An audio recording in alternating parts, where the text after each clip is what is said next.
Adam, it had been widely predicted that hard-right, far-right parties were going to do well in this election. But how surprising is Emmanuel Macron's move? Yeah, this is a real shock for European politics.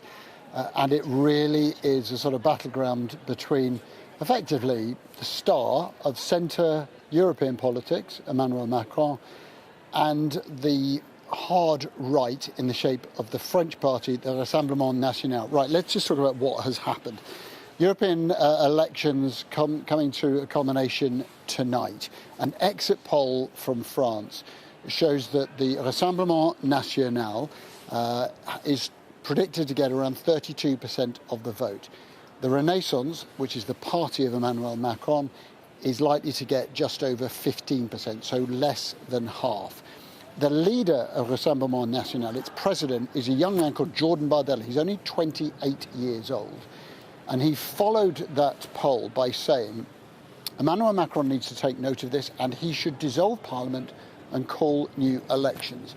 I think a lot of people thought that was grandstanding, that was somebody who knew they were going to have a good night and wanted to make the most of it.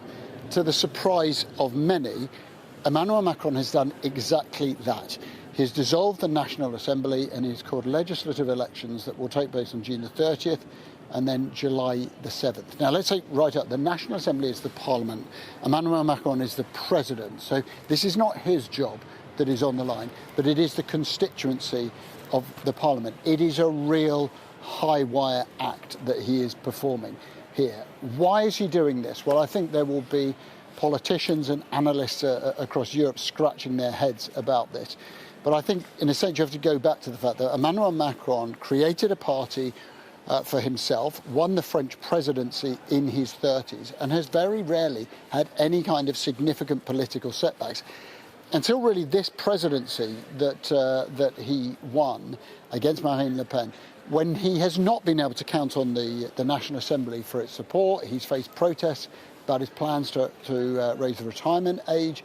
He faced ridicule when he tried to intervene at the start of the war in Ukraine and be the intermediary with Vladimir Putin and was completely sidelined.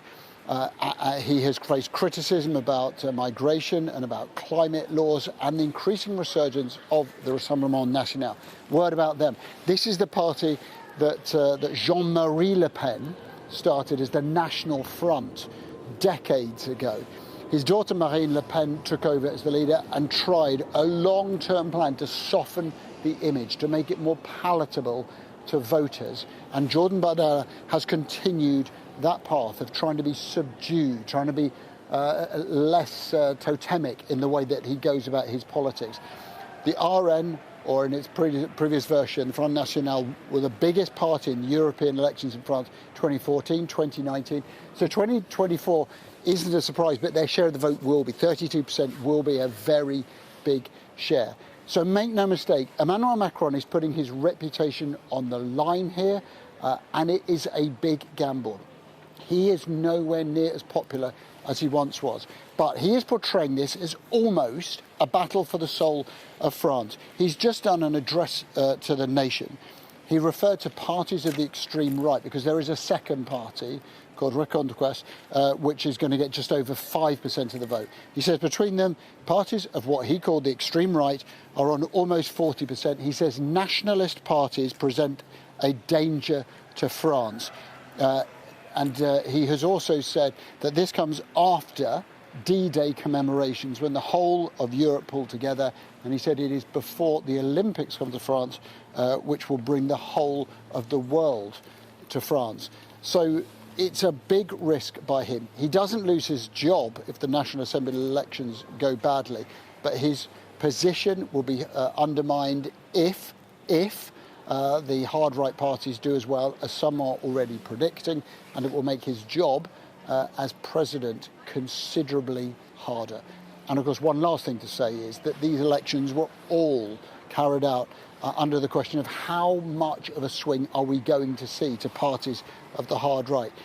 It's happened. We've seen the AfD in Germany doing well, Freedom Party in Austria doing well, and some others. But this one, the Rassemblement National, pushing Macron to dissolve Parliament, trumps everything. This is the story of the night.